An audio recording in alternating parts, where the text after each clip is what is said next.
Hey guys, today we're going to talk about the Spanish-American War.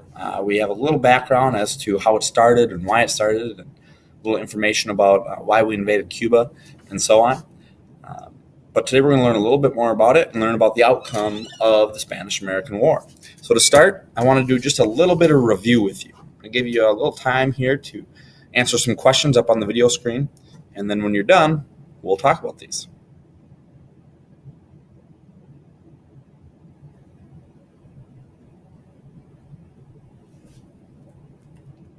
So first off, who had control of Cuba in the late 1890s? This was Spain, right? Spain had colonized this during the Age of Exploration and still had a stronghold on it, even though it was slowly weakening. Name 3 reasons why the U.S. would want to invade Cuba. We talked about this just the other day, and we came up with a ton of different reasons. But let's name some of them. 90 miles south of Florida, right? They maybe wanted to imperialize it. It's close to our country. It would be useful. Its resources. It's known for sugar, fruit, and tobacco. They maybe wanted to support the Cuban independence. They understood what it was like and wanted to help support that because we once fought for independence as well. Spain was treating the Cubans inhumanely, right? This was one of the worst things. They were really brutal in their rule of the Cubans, and maybe it was more of a human relations thing that we wanted to make sure the Cubans were being treated fairly. What's another one? The U.S. wanted to end Spain's world dominance, right? And we wanted to compete with them. We want to keep up. We don't want the Spanish to continue to dominate the world, especially in our hemisphere. That's for the United States to do. Another one that I have, probably the last one I'll give you, but there's a lot more out there, would be that the U.S. maybe wanted to become policemen of the Western Hemisphere, right? They saw it as one of the strongest countries in the Western Hemisphere, that they needed to police all the other countries to make sure we were safe and to make sure that we regain our power. So what is yellow journalism? What does it have to do with the USS Maine? Well, yellow journalism was named after the popular comic strip, The Yellow Kid, right? We talked about this in class. And basically, it told stories using exaggerations and sometimes even lies in order to sell more papers. And we've looked at a number of headlines that show this yellow journalism in use. Different sources printed completely different stories of what happened, right? So blown up by Spain versus accidental explosion, which is what we talked about with the USS Maine, and had completely different stories, and that sold papers. Who was president when the United States declared war? This was President William McKinley. He was against the war at first, right? He didn't like war. He said he was in war. He saw piles of dead bodies. He didn't want to see another one. But American public opinion basically forced his support. And a lot of it had to do with how newspapers reported on the sinking of the USS Maine. And this was a very, very popular war. All right, so moving on. The Spanish-American War begins. It started on April 20th, 1898, when America declares war against Spain. They also called for Cuba's independence and withdrawal of Spanish forces in Cuba. Spain responds with an end to U.S. diplomatic relations. Basically means that they are no longer going to work together peacefully. This means war. So the first major battle actually did not happen in Cuba. It happened all the way over in the Philippine Islands, right here, which is just south of China, just north of like the Indonesia and Australia is where the Philippine Islands are. This is a Spanish colony at the time as well. And just like the Cubans, the Filipinos were also revolting against Spanish rule and looking for an independence movement.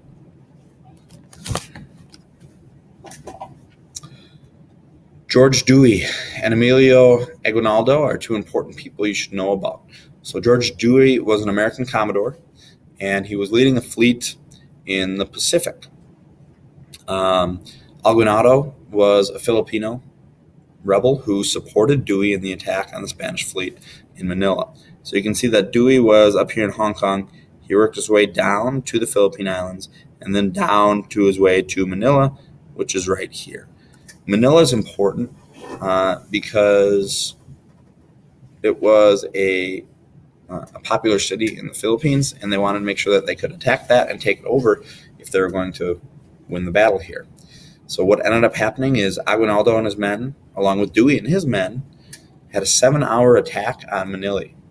Dewey's men completely destroyed the Spanish fleet that was harbored there. they killed 380 Spanish soldiers, and 0 American sailors were lost.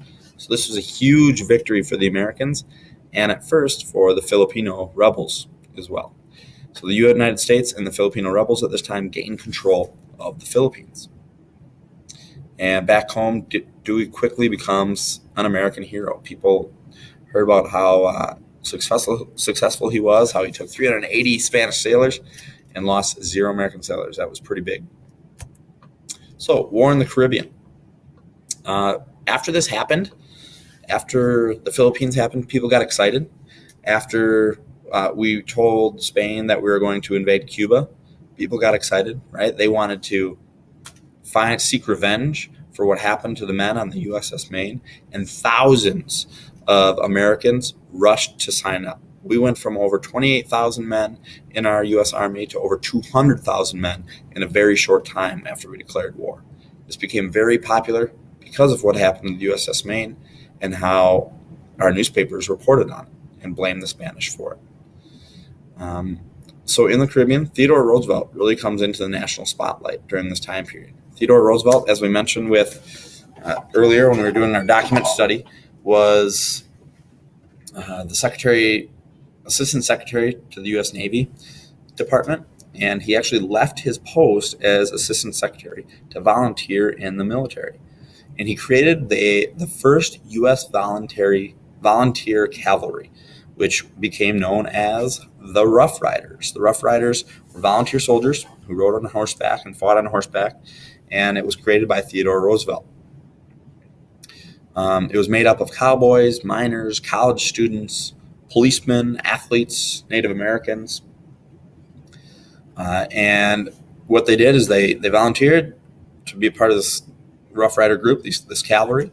They met in Tampa, Florida. And their goal, right, if we look here at the map, they met here in Tampa. And their goal was to sail down around the coast of Cuba right into this area called Santiago. And they were going to try and take it over because Santiago was a Spanish stronghold at the time. And if we were going to defeat the Spanish in Cuba, that was the place to do it. So in order to succeed, they had to capture San Juan Hill, and they did that very quickly. They got off their ships, they took their horses up San Juan Hill, and really quickly they were able to capture it. 2 days later, they ended up destroying the Spanish fleet that was trying to escape here in Santiago. And very quickly, within those 2 days, Santiago surrendered. And a week later, the Rough Riders moved on to Puerto Rico, which is down here to the southeast. And they took control of that as well. So in a matter of a very short time, Spain loses the Philippines, Spain loses Cuba, and Spain loses Puerto Rico to the United States and to the Filipinos, the Cubans, and the Puerto Ricans. So Spain ends up saying, all right, we need to sign a truce. Their imperialistic glory that Spain had at the time kind of comes to an end, and a treaty is signed called the Treaty of Paris. And basically what ends up happening here is that Cuba, Puerto Rico, Guam, which is an island in the Pacific, and the Philippines all become U.S. controlled, right? So the United States comes in control of these. So they switch hands from Spain to the U.S. But now the question is, which countries are the U.S. going to give independence to? Are they going to give Cuba independence? Are they going to give the Filipinos independence, Guam, and the Puerto Ricans? So we basically now have this new American empire. And the question is, what do we do with this? First of all, what do we do with the Philippines? President McKinley says we should keep it, right? Now, this is going to be questionable because, remember, Aguinaldo supported Dewey when they overtook it. And now we're going back saying we're not helping them for their independence. We're going to keep it for ourselves. So the Filipinos actually rebel against the United States. But in 1902, they lose that battle. And they become a U.S. territory. Until about 44 years later, in 1946, the Filipinos vote to become a nation among nations, and the U.S. allows them to have their independence.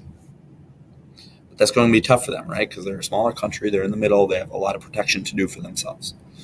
The next question, what do we do with Cuba, right?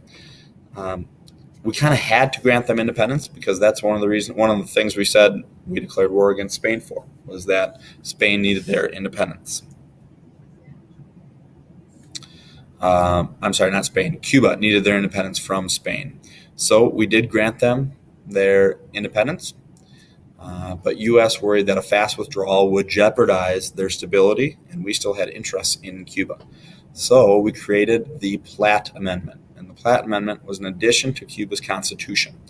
And it basically stated in the Cuban constitution that the U.S. would have the right to intervene in Cuban affairs anytime there was a threat to the life, property, or individual property of the Cubans or the Americans in Cuba, right? So it basically said that if something in Cuba happens, the U.S. has the right to intervene and take over their government until they figure that situation out.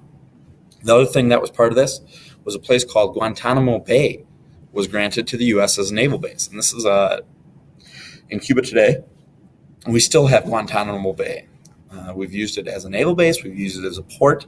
And most recently, it was used as a prison to hold our most dangerous terrorists that the United States military have captured. But that has been shut down under President Obama. But we'll see what happens under President Trump. Lastly, Puerto Rico. Oh, by the way, I forgot one more thing. The Platt Amendment was repealed in 1940, but Guantanamo Bay stayed under control of the United States. And Puerto Rico, well, this became an American territory. In 1917, the United States granted them self-government, so they are able to govern themselves. They also are United States citizens, but they don't have all of the rights of citizens, right? One example is they're not a state. They don't get to vote in presidential elections. They don't have representation in Congress and in the Senate.